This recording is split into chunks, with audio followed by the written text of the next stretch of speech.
കഴിഞ്ഞ 2 ലോക്സഭാ തെരഞ്ഞെടുപ്പുകളിൽ, അതായത് 2019 ലോക്സഭാ തെരഞ്ഞെടുപ്പിലും അതുപോലെ കഴിഞ്ഞ വർഷം നടന്ന ലോക്സഭാ തെരഞ്ഞെടുപ്പിലും communist party of India Marxist എന്ന CPMന്റെ അവസ്ഥ ഈ വീഡിയോ കാണുന്നവർ ഒന്ന് ആലോചിച്ച് നോക്കൂ. ഞാനീ പറഞ്ഞ വർഷങ്ങൾക്ക് മുൻപ് തെരഞ്ഞെടുപ്പുകൾ നടന്ന 2014-ലും 2009-ലും 2006-ലുമൊക്കെ CPM നേതാക്കളും പ്രവർത്തകരും അനുഭാവികളും ലോക്സഭാ തെരഞ്ഞെടുപ്പിൽ ഇന്നത്തെ CPMന്റെ ഈ അവസ്ഥ മനസ്സിൽ കണ്ടിരുന്നു. ഉറപ്പിച്ചു പറയാൻ കഴിയും, ഒരിക്കലും ഇത്തരമൊരവസ്ഥ CPMന് വരുമെന്ന്. അതായത് ലോക്സഭാ തെരഞ്ഞെടുപ്പിലാണ് കേട്ടോ. ഇത്തരം ഒരവസ്ഥ വരുമെന്ന് ഞാൻ നേരത്തെ പറഞ്ഞ നേതാക്കളോ പ്രവർത്തകരോ അനുഭാവികളോ ഒന്നും സ്വപ്നം കണ്ടു കാണില്ല. അവർ ചിന്തിച്ചു പോലും കാണില്ല.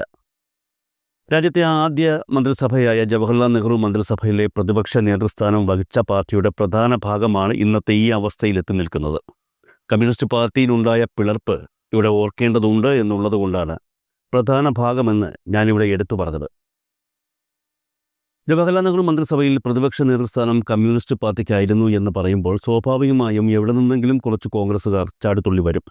ജവഹർലാൽ നെഹ്റു മന്ത്രിസഭയിൽ CPI പ്രതിപക്ഷ നേതൃസ്ഥാനം വഹിച്ചിട്ടില്ല എന്നും അന്ന് മൃഗീയ ഭൂരിപക്ഷത്തിൽ ഭരിക്കുന്ന കോൺഗ്രസിന് താഴെ തുച്ഛമായ സീറ്റുകൾ മാത്രമാണ് കമ്മ്യൂണിസ്റ്റ് പാർട്ടി നേടിയതെന്നും അവർ പറയും. അവർ പറയുന്നത് ശരി തന്നെയാണ്. കാരണം അന്ന് കോൺഗ്രസ് പാർട്ടി 364 സീറ്റുകളിൽ വിജയിച്ചപ്പോൾ കമ്മ്യൂണിസ്റ്റ് പാർട്ടി എന്ന CPI 16 സീറ്റുകളിൽ മാത്രമാണ് വിജയിച്ചത്. പക്ഷേ എന്തു ചെയ്യാം, കണക്കെടുക്കുമ്പോൾ ഏറ്റവും വലിയ രണ്ടാമത്തെ കക്ഷി ഈ പറയുന്ന കമ്മ്യൂണിസ്റ്റ് പാർട്ടി തന്നെയായിരുന്നു. അതുകൊണ്ട് തന്നെ കമ്മ്യൂണിസ്റ്റ് പാർട്ടി നേതാവായ AK ഗോപാലന് പ്രതിപക്ഷ നേതൃസ്ഥാനം കോൺഗ്രസിന് നൽകാമായിരുന്നു. പ്രതിപക്ഷ സ്ഥാനത്തേക്ക് എത്താനുള്ള ഭൂരിപക്ഷം കമ്മ്യൂണിസ്റ്റ് പാർട്ടിക്ക് ഇല്ലാത്തത് കൊണ്ടാണ് അങ്ങനെ നൽകിയില്ല എന്നാണ് എൻ്റെ ഓർമ്മ. ഇനിയിപ്പോൾ 16 സീറ്റ് വാങ്ങിച്ച കമ്മ്യൂണിസ്റ്റ് പാർട്ടിക്ക് പ്രതിപക്ഷ നേതൃസ്ഥാനം നൽകാൻ മനസ്സില്ലായിരുന്നു എന്ന് ഇന്ന് ഏതെങ്കിലും കോൺഗ്രസ്സുകാർക്ക് തോന്നുകയാണെങ്കിൽ 2014-ലും 2019-ലും എത്ര സീറ്റോട് കൂടിയാണ് നിങ്ങൾ പാർലമെൻറ്റിൽ ഇരുന്നത് എന്ന് വെറുതെ ഒന്ന് ചിന്തിച്ചു നോക്കിയാൽ മതി. അന്ന് പ്രതിപക്ഷ നേതൃസ്ഥാനം ലഭിക്കാനുള്ള ഭൂരിപക്ഷം നിങ്ങൾക്കുണ്ടായിരുന്നില്ല. ആ ഒരു കാരണം ചൂണ്ടിക്കാട്ടിക്കൊണ്ട് തന്നെ BJP ആ നേതൃസ്ഥാനം നിങ്ങൾക്ക് തന്നിരുന്നുമില്ല. പണ്ടാരാണ്ട് പറഞ്ഞതുപോലെ കാലം ഒരു കാര്യത്തിനും കണക്ക് ചോദിക്കാതെ പോയിട്ടില്ല എന്ന് കേട്ടിട്ടില്ലേ? അതൊന്നും ഓർത്താൽ മതി. അതവിടെ നിൽക്കട്ടെ. കമ്മ്യൂണിസ്റ്റ് പാർട്ടി രണ്ടായി. അതിൽ CPMഉം CPIയും രണ്ടും ഇപ്പോൾ ഒരു മുന്നണിയിൽ തന്നെയാണ്. ആ രണ്ട് പാർട്ടികളും കഴിഞ്ഞ 2 ലോക്സഭാ തെരഞ്ഞെടുപ്പിലും കേരളത്തിൽ തകർന്ന് തരിപ്പണമാകുന്ന കാഴ്ചയാണ് നമുക്ക് കാണാൻ കഴിഞ്ഞത്. ഇനി വരാൻ പോകുന്ന ലോക്സഭാ തെരഞ്ഞെടുപ്പിൽ, അതായത് 2029-ൽ നടക്കുന്ന ലോക്സഭാ തെരഞ്ഞെടുപ്പിൽ CPM നേതൃത്വം കൊടുക്കുന്ന LDF മുന്നണിക്ക് വീണ്ടും ഇതേ അവസ്ഥയാണെങ്കിൽ പിന്നെ ദേശീയ രാഷ്ട്രീയവുമായി ബന്ധപ്പെട്ട തെരഞ്ഞെടുപ്പുകളിൽ CPM മത്സരിക്കാൻ പോകാതിരിക്കുന്നതാണ് നല്ലത് എന്നാണ് ചില പ്രവർത്തകർ പറയുന്നത്. ഇനി ഞാൻ 2 ചോദ്യം ചോദിക്കട്ടെ. എന്തുകൊണ്ടാണ് ഇടതുപക്ഷം ലോക്സഭാ തെരഞ്ഞെടുപ്പിൽ തകരുന്നത്? ഇതേ ഇടതുപക്ഷത്തിന് വരുന്ന ലോക്സഭാ തെരഞ്ഞെടുപ്പിൽ എങ്ങനെ ഒരു തിരിച്ചുവരവ് നടത്താം? ഈ 2 ചോദ്യങ്ങൾക്കും ഉത്തരം തേടുന്നതിന് മുൻപ് 1999 മുതൽ ഇങ്ങോട്ടുള്ള തെരഞ്ഞെടുപ്പ് ഫലം നമ്മളൊന്ന് പരിശോധിക്കണം. 1999-ൽ കേരളത്തിൽ CPM ഉൾപ്പെടുന്ന പാർട്ടികൾ LDFിലും കോൺഗ്രസ് ഉൾപ്പെടുന്ന പാർട്ടികൾ UDFിലും തന്നെയാണ് മത്സരിച്ചത്. ദേശീയതലത്തിലും CPMഉം കോൺഗ്രസും ഒരുമിച്ച് മുന്നണി രൂപീകരണം ഉണ്ടായിരുന്നില്ല. K കരുണാകരൻ്റെ നേതൃത്വത്തിലുള്ള UDFും EK നായനാരുടെ നേതൃത്വത്തിലുള്ള LDFും 1999-ൽ കേരളത്തിൽ പരസ്പരം ഏറ്റുമുട്ടിയപ്പോൾ 11 സീറ്റുകൾ നേടി UDF മേൽക്കൈ സ്വന്തമാക്കുകയായിരുന്നു. LDFിന് 9 സീറ്റുകളാണ് ലഭിച്ചത്. മറ്റൊരു കാര്യം ശ്രദ്ധിച്ചാൽ കോൺഗ്രസും CPMഉം ഒരേ സീറ്റുകൾ വീതമാണ് അന്ന് നേടിയത്. 8 സീറ്റുകൾ വീതം ഇരുവരും നേടി. UDF സഖ്യകക്ഷിയായ മുസ്ലിം ലീഗ് 2 സീറ്റുകളും മാണി കോൺഗ്രസ് 1 സീറ്റ് നേടിയതോടെ UDF 11 സീറ്റുകൾ പൂർത്തിയാക്കി. CPM 8 സീറ്റുകൾ നേടിയപ്പോൾ CPI 1 സീറ്റ് നേടിയില്ല. അന്ന് LDFിനൊപ്പമായിരുന്ന PJ ജോസഫിൻ്റെ കേരള കോൺഗ്രസ് 1 സീറ്റ് സ്വന്തമാക്കി. അങ്ങനെ അന്തിമ കണക്ക് 11-8 എന്നിങ്ങനെയായിരുന്നു. മറ്റൊരു പ്രധാന സംഗതി, അന്ന് ദേശീയ തലത്തിൽ communist party of India Marxist എന്ന CPM നേടിയത് 33 സീറ്റുകളായിരുന്നു. CPMഉം മറ്റു പാർട്ടികളും അന്ന് 3-ാം മുന്നണിയായി തന്നെ ലോക്സഭയിൽ തുടർന്നു. ഇനി 2004-ലെ തെരഞ്ഞെടുപ്പിലേക്ക് വരാം. ഇടതുപക്ഷം അതിൻ്റെ ചരിത്രത്തിലെ ഏറ്റവും മികച്ച വിജയം നേടിയ ഒരു തെരഞ്ഞെടുപ്പാണ് 2004-ലെ തെരഞ്ഞെടുപ്പ്. 2019-ലെയും അതുപോലെ 2024-ലെയും തെരഞ്ഞെടുപ്പുകളിൽ LDFിൻ്റെ പ്രകടനം എടുത്തു പറഞ്ഞ് UDFുകാർ കളിയാക്കുന്നുണ്ട്. അതിപ്പോഴും തുടരുന്നുണ്ട്. 2 തവണയും ഓരോ സീറ്റ് വീതമാണ് LDF നേടിയത്. LDF എന്ന് പറയുമ്പോൾ CPM നേടിയത്. കനൽ ഒരു തരി എന്ന രീതിയിലാണ് ഈ കോൺഗ്രസ്സുകാരുടെ കളിയാക്കൽ തുടരുന്നത്. ഈ കളിയാക്കുന്നവർ ഓർത്തു വയ്ക്കേണ്ട ഒരു തെരഞ്ഞെടുപ്പാണ് 2004-ലെ തെരഞ്ഞെടുപ്പ്. കേരളത്തിലെ 20 സീറ്റുകളിൽ നടന്ന തിരഞ്ഞെടുപ്പിൽ കോൺഗ്രസ് മത്സരിച്ചത് 17 സീറ്റുകളിലാണ്. ഒരൊറ്റ സീറ്റിൽ ജയിച്ചിട്ടില്ല. മുസ്ലിം ലീഗ് 2 സീറ്റിൽ മത്സരിച്ചു, 1 സീറ്റിൽ അവർ ജയിച്ചു. മാണി കോൺഗ്രസ് 1 സീറ്റിൽ മത്സരിച്ചു, ആ സീറ്റിൽ അവർ തോറ്റു. അതേസമയം ആ തെരഞ്ഞെടുപ്പിൽ CPM മത്സരിച്ചത് 13 സീറ്റുകളിലാണ്, 12 സീറ്റുകളിൽ വിജയിച്ചു. CPI മത്സരിച്ചത് 4 സീറ്റുകളിൽ, അതിൽ 3 സീറ്റുകൾ അവർ നേടി. കേരള കോൺഗ്രസ് ജോസഫ് 1 സീറ്റിൽ മത്സരിച്ചു, അവർ അത് നേടി. ജനതാദൾ സെക്കുലർ 1 സീറ്റിൽ മത്സരിച്ചു, അവരും അത് നേടി. LDF സ്വതന്ത്രം മത്സരിച്ച 1 സീറ്റിൽ അയാളും വിജയിച്ചു. അങ്ങനെ LDF ആകെ വിജയിച്ചത് 18 സീറ്റുകളിൽ. ഇതിനിടെ നേരത്തെ മാണി കോൺഗ്രസിൻ്റെ ഭാഗമായിരുന്ന PC തോമസ് IFDP എന്നൊരു പുതിയ പാർട്ടി രൂപീകരിച്ചാണ് തെരഞ്ഞെടുപ്പിൽ മത്സരിച്ചത്. മൂവാറ്റുപുഴയിൽ മത്സരിച്ച PC തോമസിനെ BJP പിന്തുണയും നൽകി. ശക്തമായ ത്രികോണ മത്സരത്തിൽ CPMലെ PM ഇസ്മയിലിനെ വെറും 529 വോട്ടുകൾക്ക് PC തോമസ് തോൽപ്പിക്കുകയായിരുന്നു. അതേസമയം അന്ന് കേരള കോൺഗ്രസ് മാണി ഗ്രൂപ്പ് സ്ഥാനാർത്ഥിയായി മൂവാറ്റുപുഴയിൽ മത്സരിച്ച ജോസ് കെ മാണി 2 ലക്ഷത്തിലധികം വോട്ടുകൾ പിടിച്ചെങ്കിലും 3ാം സ്ഥാനത്തേക്ക് പോയി. എന്തായാലും PC തോമസിൻ്റെ വിജയം കോടതി കയറി എന്നുള്ളത് മറ്റൊരു കഥ. ഇത്തരത്തിൽ സംഭവ ബഹുലമായ ഒരു തെരഞ്ഞെടുപ്പായിരുന്നു 2004-ലേത്. ഇനി ഏതെങ്കിലും കോൺഗ്രസ്സുകാർ കനലൊരു തരി എന്ന് പറഞ്ഞ് CPMനെ ചൊറിയാൻ വന്നാൽ 2004-ലെ തെരഞ്ഞെടുപ്പിനെക്കുറിച്ച് അവരെ ഒന്ന് ഓർമ്മിപ്പിക്കുന്നത് നന്നായിരിക്കും. അതവിടെ നിൽക്കട്ടെ. 2004 വരെ രാജ്യം ഭരിച്ച അടൽ ബിഹാരി വാജ്പേയിയുടെ നേതൃത്വത്തിലുള്ള BJP സർക്കാർ വീണ്ടും ഭരണത്തിൽ വരുന്നത് ഒഴിവാക്കാൻ കോൺഗ്രസ് നേതൃത്വത്തിലുള്ള 1ാം UPA സർക്കാരിനെ പുറത്തുനിന്ന് പിന്തുണയ്ക്കാൻ CPM ഉൾപ്പെടുന്ന ഇടതുപക്ഷം തീരുമാനിക്കുന്നു. അങ്ങനെ സ്പീക്കർ സ്ഥാനം മാത്രം ഏറ്റെടുത്തുകൊണ്ട് CPM UPA സർക്കാരിനെ പുറത്തുനിന്നും പിന്തുണച്ചു. ഇനി 2009-ലേക്ക് വരാം. 1ാം UPA സർക്കാരിനുള്ള പിന്തുണ ഇടതുപക്ഷം പിൻവലിച്ചതിനെ തുടർന്ന് സമാജ്വാദി പാർട്ടി സർക്കാരിന് പിന്തുണയുമായി എത്തുകയും കോൺഗ്രസ് നേതൃത്വത്തിലുള്ള UPA സർക്കാർ കാലാവധി പൂർത്തിയാക്കുകയും ചെയ്തു. തുടർന്ന് നടന്ന തെരഞ്ഞെടുപ്പിൽ, അതായത് 2009-ൽ നടന്ന ലോക്സഭാ തെരഞ്ഞെടുപ്പിൽ കേരളത്തിൽ CPM നേതൃത്വത്തിലുള്ള LDFും കോൺഗ്രസ് നേതൃത്വത്തിലുള്ള UDFും മത്സരിച്ചു. അന്ന് കോൺഗ്രസ് നേതൃത്വത്തിലുള്ള UDF 16 സീറ്റുകളിൽ വിജയിച്ചു. LDF വിജയിച്ചത് 4 സീറ്റുകളിലാണ്. ലോക്സഭാ തെരഞ്ഞെടുപ്പിൽ UPA സർക്കാർ തന്നെ വീണ്ടും അധികാരത്തിൽ വരികയും ചെയ്തു. അന്നത്തെ UPA സർക്കാരിനോട് ജനങ്ങൾക്ക് താൽപ്പര്യമുള്ളതുകൊണ്ടാണ് ആ സർക്കാർ തന്നെ വീണ്ടും അധികാരത്തിൽ വന്നത്. 1ാം UPA സർക്കാരിൻ്റെ പിന്തുണ പിൻവലിച്ച ഇടതുപക്ഷത്തിനോടുള്ള വിരോധം 4 സീറ്റിൽ ഒതുക്കി കേരളത്തിലെ ജനങ്ങൾ തീർത്തു.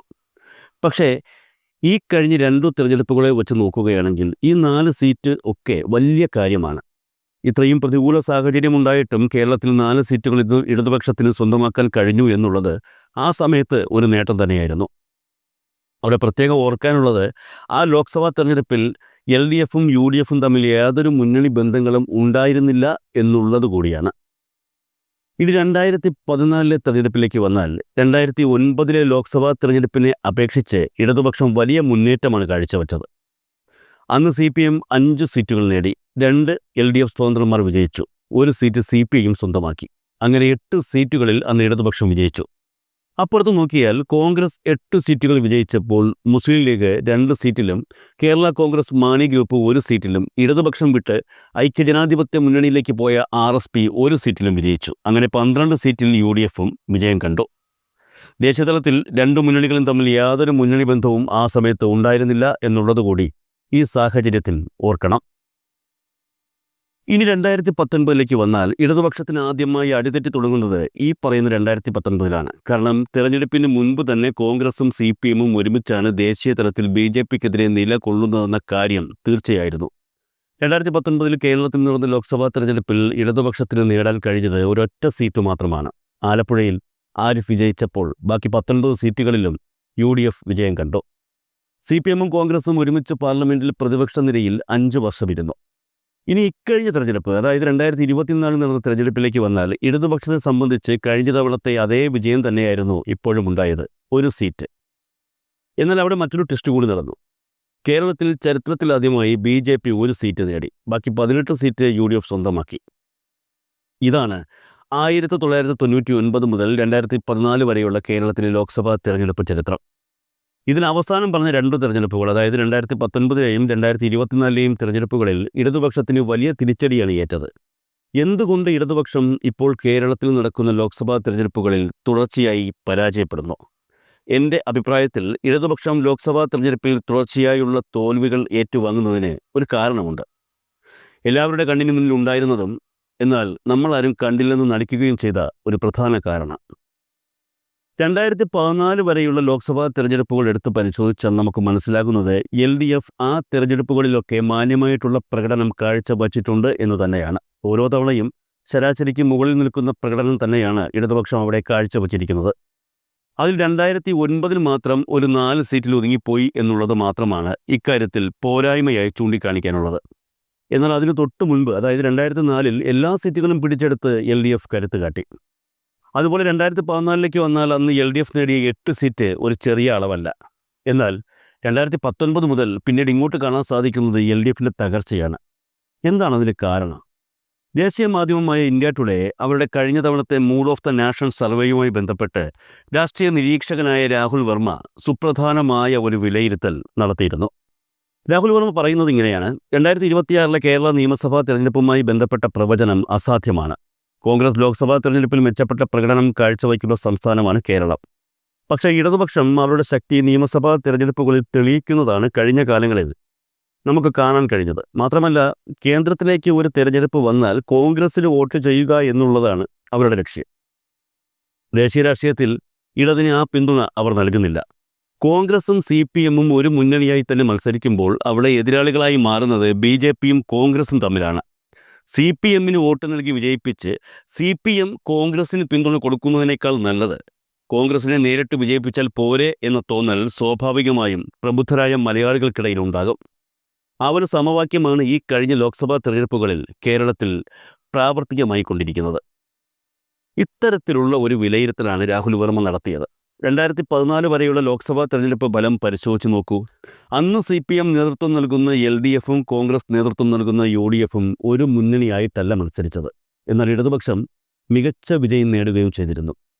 എന്നാൽ 2019 മുതൽ കാണാൻ കഴിയുന്ന സ്ഥിതി അതല്ല. ലോക്സഭാ തെരഞ്ഞെടുപ്പിൽ തകർന്ന് തരിപ്പണമാകുന്ന CPM നേതൃത്വം നൽകുന്ന ഇടതുപക്ഷത്തെയാണ്. 2019ലും 2024ലും LDFും UDFും ഒരു മുന്നണിയായിരുന്നു. അങ്ങനെ വരുമ്പോൾ LDFോ അല്ലെങ്കിൽ UDFോ ആരെങ്കിലും ഒരാൾ ജയിച്ചാൽ മതി എന്ന് മലയാളികൾ ചിന്തിക്കുന്നത് സ്വാഭാവികമാണ്. ദേശീയ രാഷ്ട്രീയത്തിൽ ഇടതുപക്ഷത്തെക്കാൾ സാന്നിധ്യം കോൺഗ്രസിനുള്ളതുകൊണ്ട് ജനങ്ങളിൽ ആ ഒരു ചിന്ത പ്രാവർത്തികമായതാണ് ഈ വർഷങ്ങളിൽ നമുക്ക് കാണാൻ കഴിഞ്ഞത്. കോൺഗ്രസും CPMഉം, അതായത് UDFും LDFും ഒരേ മുന്നണിയായി മത്സരിച്ചിട്ട് സത്യം പറഞ്ഞാൽ എന്താണ് ഇടതുപക്ഷത്തിന് നേടാൻ കഴിഞ്ഞത്? അവിടെ സംഭവിച്ചത് CPM ഉൾപ്പെടുന്ന ഇടതുപക്ഷ പാർട്ടികളുടെ തകർച്ച മാത്രമേയുള്ളൂ. തമിഴ്നാട് പോലുള്ള സ്ഥലങ്ങളിൽ കോൺഗ്രസും CPMഉം ഒരേ മുന്നണിയായി മത്സരിക്കുന്നു. എന്നാൽ അവർ രണ്ടുപേരും ആശ്രയിക്കുന്നത് അവിടുത്തെ പ്രബല പാർട്ടിയായ DMKയെ ആണ് എന്നുള്ളതാണ് യാഥാർത്ഥ്യം. പക്ഷേ അതെല്ലാം മറച്ചുവച്ച് കോൺഗ്രസിൻ്റെ സഹായത്തോടെയാണ് CPM അവിടെ വിജയിക്കുന്നത് എന്ന് പറഞ്ഞു വയ്ക്കുന്ന ഒരു പ്രവണതയാണ് ഈ പറയുന്ന കോൺഗ്രസ് നേതാക്കളിലും പ്രവർത്തകരിലും നമ്മൾ കാണുന്നത്. DMK ഇല്ലെങ്കിൽ കോൺഗ്രസും ഇല്ല, CPMഉം ഇല്ല എന്ന് പറയുന്നതിന് പകരം കോൺഗ്രസ് ഇല്ലെങ്കിൽ CPM ഇല്ല എന്നാണ് ഇവർ പറയുന്നത്. മറ്റെല്ലാ സ്ഥലങ്ങളിലും മുന്നണി അടിസ്ഥാനത്തിൽ CPMന് സീറ്റുകൾ നൽകിയിട്ട് അത് കോൺഗ്രസിൻ്റെ ഔദാര്യമാണ് എന്ന് വരുത്തി തീർക്കുന്ന ഒരു പ്രവണതയും ഈ കേരളത്തിൽ നടക്കുന്നുണ്ട്. 10-40 സീറ്റുകളുമായി ദേശീയ രാഷ്ട്രീയത്തിൽ ഒരു പ്രബല ശക്തിയായി ഇരുന്നിട്ടുള്ള പാർട്ടിയാണ് ഈ പറയുന്ന CPM എന്നൊരു വിലയിരുത്തൽ സ്വയം ഉണ്ടാകണം. 2029 ലോക്സഭാ തെരഞ്ഞെടുപ്പിൽ കോൺഗ്രസ് നേതൃത്വം നൽകുന്ന മുന്നണിയുടെ ഭാഗമല്ലെന്ന് വ്യക്തമാക്കിക്കൊണ്ട് അതിൽ നിന്ന് പുറത്തു വന്ന് CPM നേതൃത്വം നൽകുന്ന ഇടതുപക്ഷം സ്വതന്ത്രമായി ഒന്ന് മത്സരിച്ചു നോക്കൂ. ഈ 2 തവണ നേടിയതിനേക്കാൾ 2 സീറ്റെങ്കിലും കൂടുതൽ നേടാൻ ഇടതുപക്ഷത്തിന് കഴിയും. സ്വന്തം കാര്യസാധ്യത്തിന് വേണ്ടി മറ്റു പാർട്ടികളെ കൂടെ കൂട്ടുകയും ഒടുവിൽ ആ പാർട്ടികളെ മൊത്തത്തിൽ വിഴുങ്ങുകയും ചെയ്യുന്ന ഒരു പ്രവണതയാണ് കോൺഗ്രസ് വച്ച് പുലർത്തുന്നത് എന്നൊരു ആരോപണം നേരത്തെയുണ്ട്. തിരഞ്ഞെടുപ്പിൽ ഇടതുപക്ഷ പാർട്ടികളുടെ കാര്യത്തിൽ ഈ ആരോപണം ശരിയാണ് എന്ന് വ്യക്തമായിരിക്കുകയാണ്. ഇടതുപക്ഷം കോൺഗ്രസുമായി കൂട്ടുകൂടിയത് കൊണ്ട് ആർക്കാണ് ലാഭമെന്ന് ചോദിച്ചാൽ ഉറപ്പായിട്ടും പറയാൻ കഴിയും അത് കോൺഗ്രസിന് മാത്രമാണ് എന്ന്. ഇന്ന് CPM 4 സീറ്റുമായി കേന്ദ്രത്തിൽ ഇരിക്കേണ്ടി വരുന്നത് ശത്രുവിനെ കൂട്ടുപിടിച്ച് പൊതുശത്രുവിനെ നേരിടാൻ ഇറങ്ങിത്തിരിച്ചതിൻ്റെ ഫലം തന്നെയാണ്. BJPയുമായി കൂട്ടുകൂടാൻ കഴിയില്ല. എന്നാൽ കോൺഗ്രസുമായി BJP ചേർക്കാൻ കൂട്ടുകൂടാം എന്ന ആ ഒരു ധാരണ മാറ്റിവെച്ച് BJPയും കോൺഗ്രസും വലതുപക്ഷ പാർട്ടികൾ തന്നെയാണെന്നും രണ്ടുപേരുമായി യാതൊരുവിധ കൂട്ടുകെട്ടും വേണ്ട എന്നും CPM ഉൾപ്പെടുന്ന ഇടതുപക്ഷം ഒരു തീരുമാനമെടുത്താൽ അതിനുശേഷം അവർക്ക് ലഭിക്കുന്ന വോട്ടുകൾക്ക് ഉറപ്പായും ഇടതുപക്ഷത്തെ ജയിപ്പിക്കാനുള്ള ശക്തി ഉണ്ടാകും.